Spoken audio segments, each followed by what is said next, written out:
this?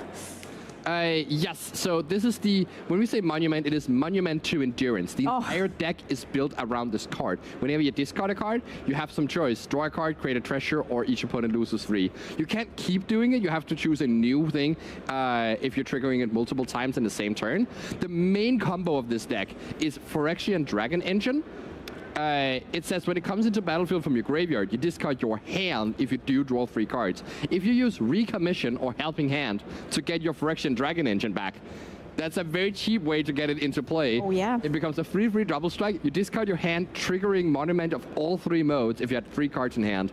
And there's just like a lot of things going on. I tried out a deck yesterday. I had 4 monuments in play and unearthed the Phyrexian Dragon Engine, putting 12 triggers on his stack. Oh, wow. Quite impressive. Drew me into a Guardian of New Benalia, and then on the opponent's turn, I discarded 1 card and just lightning bolted my opponent 4 times. And so I dealt 24 damage over the course of 2 turns. I love it. And this new Thursa looks like it was made right for this deck. Yes. Great inclusion here. Guardian of New Benalia, not only a great card for you to start attacking, you can also discard a card to give it indestructible until the end of the turn, so that also works pretty well with your monument. So I'm excited to see more from this deck. A very nice inclusion here. Some cards are kind of like the Jeskai Oculus, but a very different build from it. Now, the mono red deck, we have seen it here before. We've seen it play against, as you said, that artifact deck. Now, why do you think some players decided to bring mono red over Izzet Prowess, Simon? I think a lot of it is just familiarity and not wanting to switch to a new deck without much experience with it. It has shown up that the Izzet Prowess decks are doing much better than the red decks, so I don't think that it's necessarily a power level thing, more so as a comfort thing into this field. But you could have been playing mono red for quite a while and learned all the ins and outs of this decks, which you could not have gotten to the same level of proficiency with Izzet Prowess. And so I believe that this is what led most players who are playing mono red to actually choose this deck. And we see here, this is the very classic list from Magic Online, also using Thursa Light Shatter, 4 copies, replacing essentially the Monastery Swift Spears that were before, and then also just has the classic like 17 Mountains, 4 Rockface Village, and 2 Soulstone Sanctuary. The lands in this deck are quite good, and on turn 3, you are definitely going to get hit by some sort of hasty threat, because there's the Challengers, the Thursas, the Nemesis, and then the Heartfire Hero or Hired Claw combining with Rockface Village is also another way you can make a 3-power creature hasty on turn 3. And do you think Thursa is a good inclusion for this deck, or more like an hype of the set just released kind of thing? I'm suspicious that it's correct to play 4 copies of Thursa in this deck, but it does add a dimension where usually with this red deck, if you keep drawing lands, you just have no good top decks left, because none of your cards are that impactful by themselves. But if you have Thursa in your deck and you keep 2 lands in your hand, you can play the Thursa, discard 2 lands, draw 2 more spells, and then attack with it, get a random card from your graveyard to also get to play. So that's like, that can really swing a game if you top deck Thursa in the end game. So I think some number of them could add a dimension to this red deck that it didn't have before. We see here Adria starting with Elegant Parlor. This is game. This is the first game. Yes. Okay. Oh, and putting Torch the Tower in the graveyard against red. That's an interesting choice there. Yeah, I wonder if Adria is like trying to look for land drops, or maybe already has the removal spells he needs. Being on the play here, getting a Guardian of New Benalia down. This card you can discard a card to give it indestructible, which means it's quite hard to break through from Alessandro's side, and you also can't kill it. You can trade your removal spells for cards in Adria's hand. Attacking here with the Heartfire Hero. Alessandro just giving this a read. Alessandro, by the way, did play Proto Murders of Karlov Manor last year, doing well at RC Lille to qualify for that, and is now looking for that second Pro Tour invite here in Bologna. Yeah, I mean... Yeah, we do see the block here, and this is the Monstrous Rage, putting the Heartfire Hero up to 3 toughness, so it won't die to the Guardian, but the Guardian itself also won't die, and you did force Alessandro to play out that Monstrous Rage. I really wonder if Adria has a Sheltered by Ghost in hand. That is the most important card for this matchup. I believe I saw one. Putting that on the Guardian of New Benalia, Alessandro has no way to get rid of it. And then you have your indestructible lifelinker, and it's just going to take over the game. We see the Guardian still being tapped. I think that's just Adria not bothering to untap it because he knows it's going to attack in just a second. Putting yet another 3-drop into the graveyard. And yeah, this Sheltered by Ghost is just completely brutal. I mean, and this now 3-power creature is starting to gain some life for Adria as well. Yeah, and poor Alessandro was preparing for a host of different matchups and just meaning blue-white artifacts into Boros Monument. It's going to be up for a challenge here, trying to break through this deck. This game seems really hard to come back from. But the mono-red aggro deck can, with the mice package, produce a ton of damage. So he's going to look to create a manifold mouse, create another thing to give double strike to, and then combine that with potentially a Heartfire hero, which can outgrow the lifelink from this Guardian of New Benalia. Yeah, so there it is, the manifold mouse, and Adria going to draw here, land on top. There's a couple of Fear of Missing Out. And there's a Recommission in hand. You could use that on the Screaming Nemesis, which is also such a great card against the red aggro decks. There it is. I think, did Alessandro keep a one-lander, by the way? Or just... He did. Yeah, okay, and just didn't just hit the stop back a land right now. Okay, I see. Yep. Yeah, I guess that was also a thing that was going on in this game that I didn't even pay attention to because of all the other cool things that are happening. Oh, and this is enlisting Guardian of New Benalia. Look at that life gain. That is insane. Yeah, so enlisting it means that Adria gets to scry 2 as he does this, and then the power from the Screaming Nemesis gets transferred on top of that Guardian of New Benalia. So now it's this is how it's having power life link. What's 7? Oh yeah. that's quite impactful. So you can only enlist creatures that can attack, so you couldn't just play this Fear of Missing Out and use that to enlist.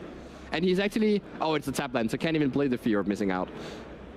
But yeah, this is perfect. And actually, the chance of racing this card is just becomes, it just is impossible. Like, how are you supposed to do this as the red deck? Simon, are we seeing the life totals correct? Is the player that's playing against mono red aggro at 27 life? Yes, indeed. That's the power of Sheltered by Ghosts. I love that card. Wow, this is just beautiful to see.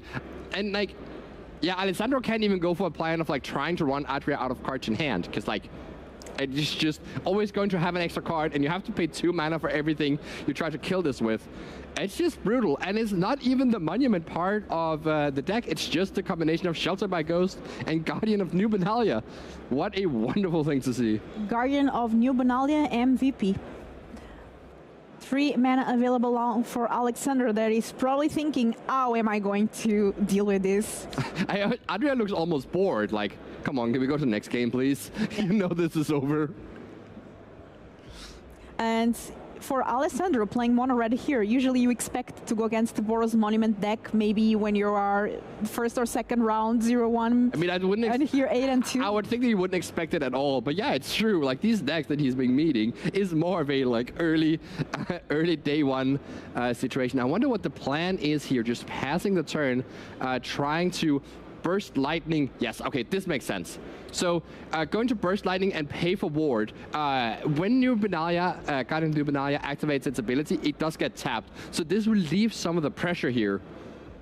But here's a Torch the Tower for that Manifold Mouse. Fear of Missing Out, just drawing a card. You don't have to discard anything in order to get to draw. 8 damage. And here's 4 more damage from that Screaming Nemesis. And Alessandro down to 6 life.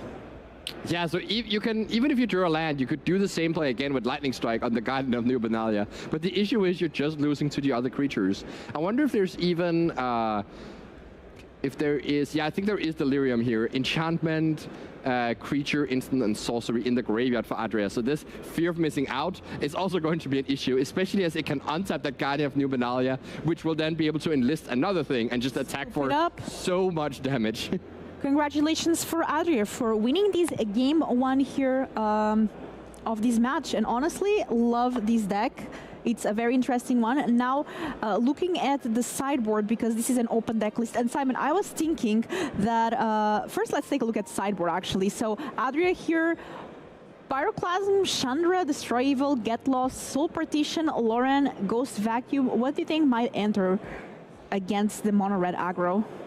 And so the pyroclasms are going to be excellently positioned, and then you also would like the get lost and probably the soul partitions. Essentially, you want to just not get blown out by huge double striking mice, and you want as many answers to that as you can. But really, I don't think Adria needs to sideboard very much, because his deck is already quite well set up for this matchup with the 3 copies of Sheltered by Ghost in his main deck.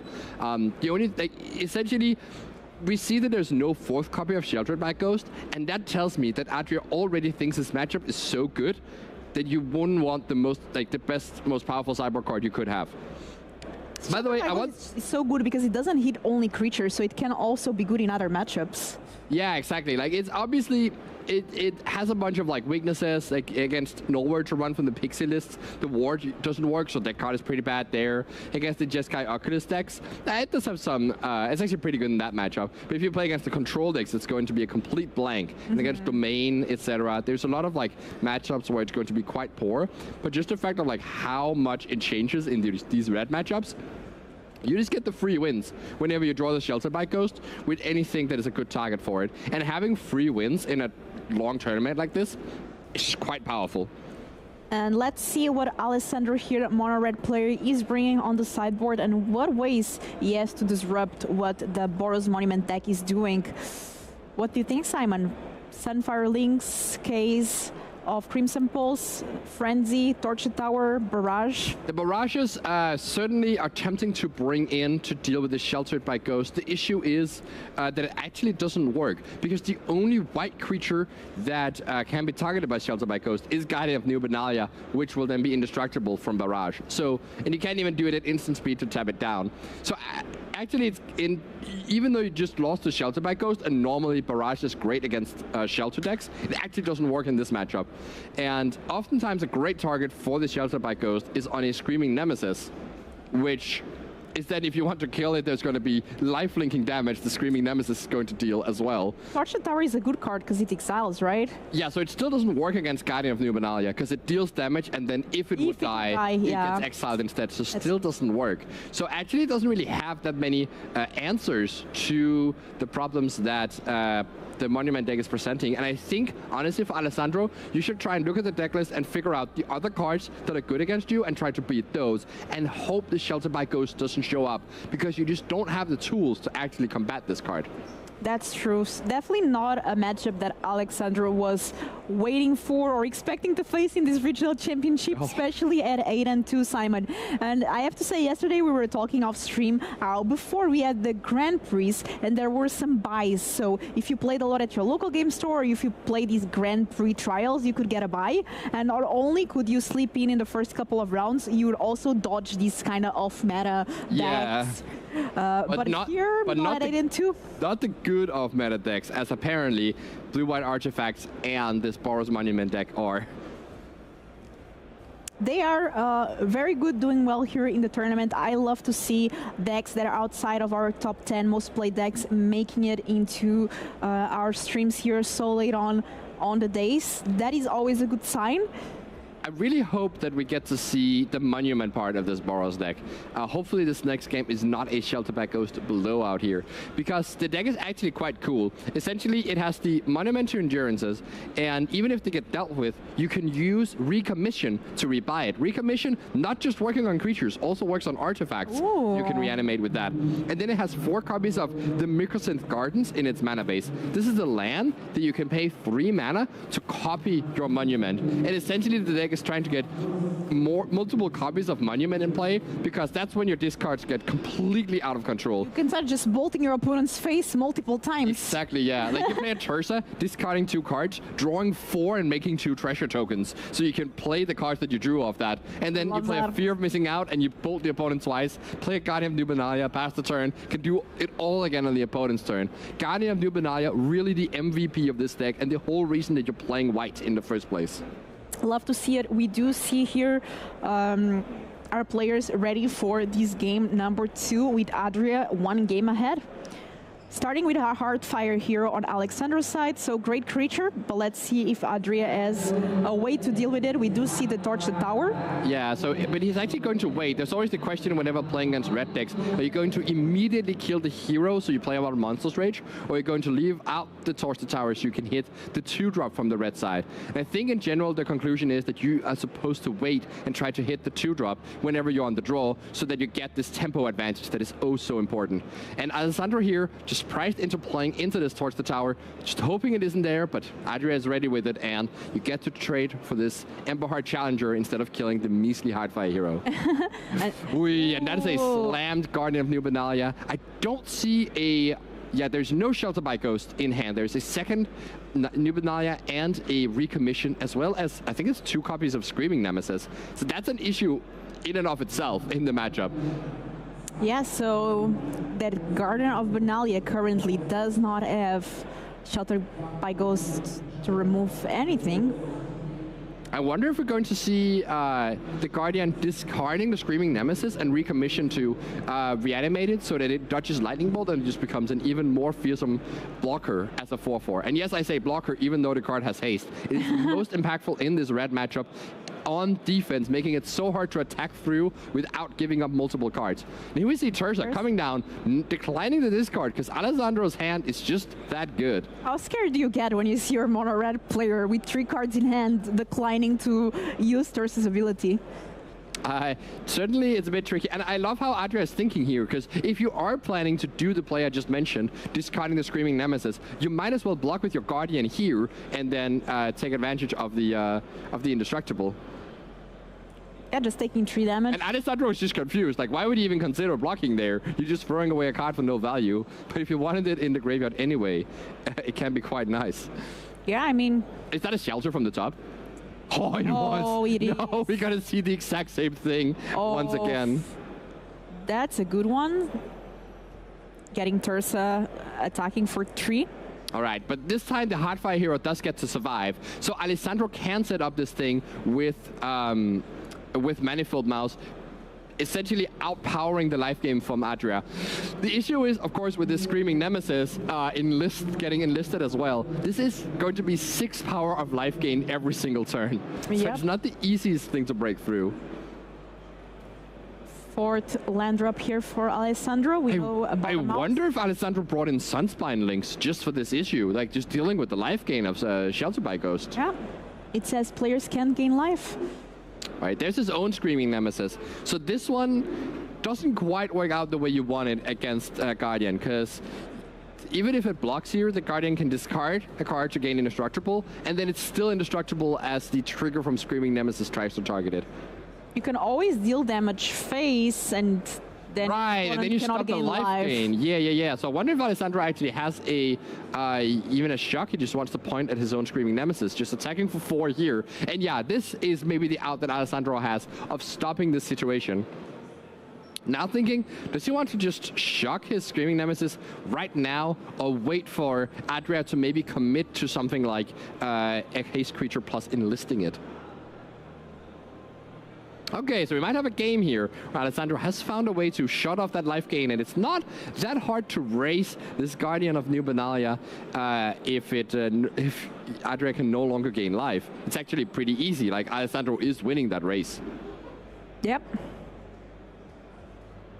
And Adria here thinking, what is the best thing to do in the face of that Screaming Nemesis? Attacking?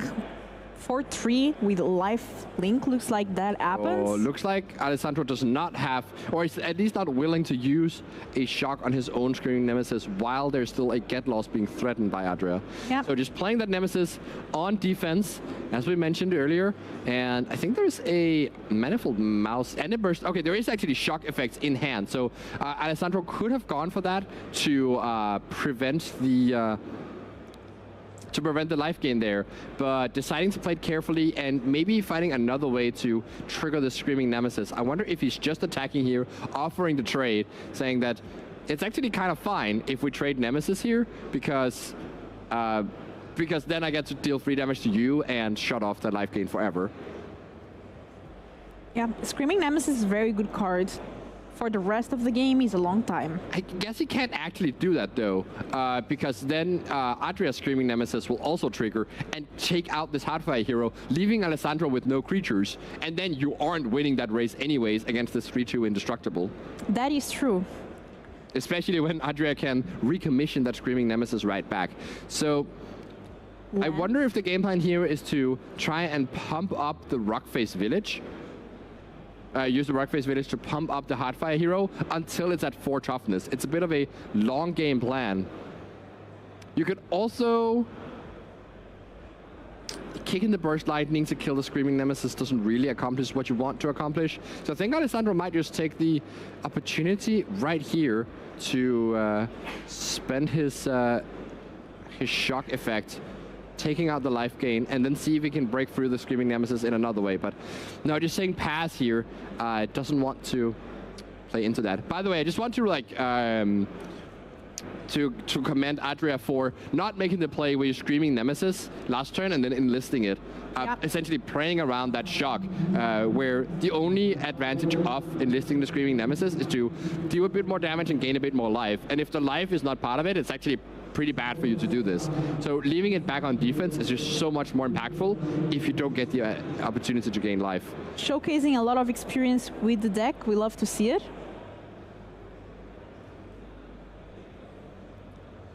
All right, so there's a consideration here for how exactly do you attack into this situation. Also, there's Alessandro can actually okay, this looks like an attack with both. There's no enlisting here, just 3 and 3. Adria knowing that there's a second Screaming Nemesis coming down, so you have the opportunity to still have this blocker. And if this Nemesis that is in play gets blocked and traded with, it's even worse. Actually, Alessandro didn't even use the Rockface Village, so I do wonder if this is a plan of trying to Burst Lightning being kicked here as a way to answer the Screaming Nemesis. I'm quite curious what the exact game plan is in this spot. So let's see what Alessandro blocks here and what Adria has in mind after this attack. You can also block Screaming Nemesis onto the Guardian, and then in response to the ability, you could try to shock it. So essentially, you get to take 2 cards out of hand. So Nemesis blocking Nemesis, and Artfire Hero blocking the Guardian of the new Benalia. And this is just a chump block here on the Guardian, not taking away any cards. And so I wonder if... But this is because he knows that the Screaming Nemesis will take out his Hardfire hero anyways, so might as well gain the life by chump blocking with it. So of course, he's just going to take the 3 damage anyways when the Screaming Nemesis hits him in the face instead. So it's about the same as not blocking with the Hardfire hero at all. 2 damage face. So this does prevent the life gain here, leaving Adria at 16. Damage happens. The Nemesis trade, there's 3 damage to be assigned on each side. Yep. Plus 1 damage from the Artfire hero. Right, so now Alessandro can try and get a card away from Adria by killing the Guardian, or you can just go face with it. Now that the life gain is shut off, that might be a more reliable game plan. 3 damage coming from Adria targeting Alessandro. I think that is done there. But now Alessandro doesn't have any creature left. Yeah, that's the issue, right? Is that, yeah, you did stop the life gain, but now you're essentially a control deck, and so the life gain doesn't matter that much because Adria is the one with the creature in play. But yeah, tries to target the Guardian, has to pay 2 for ward, and Adria now just... Going to discard a card? Yeah, just going to discard a card, just went to discard that land, yeah, and is totally fine with the development of the situation, can now use a recommission to get back that Screaming Nemesis. And Adria looking pretty good here in this game too. If Adria does win, ends up taking the match. So we have another Guardian of New Benalia and Recommission getting the Screaming Nemesis with a +1/+1. It has aced. I wonder if this is a bit risky, because now you only have 1 card in hand. So if there is a Lithomantic Barrage boarded in, Alessandro could actually take out this Guardian of New Benalia, getting back his Tursa, and potentially turning around the game from that point. But no, it is not. It is just a Hardfire hero, and yeah, the Shelter by Ghost plus Guardian is just such a good combination in this matchup. And Simon, I guess we didn't get to see Boros Monument. We just got to see Boros Shelter, but We love to see it anyway. Congratulations to Adri Martin taking the game here 2-0 in this match and advancing to this round 11 with a very nice score. So, Simon, I know you start looking at the top tables is after this round or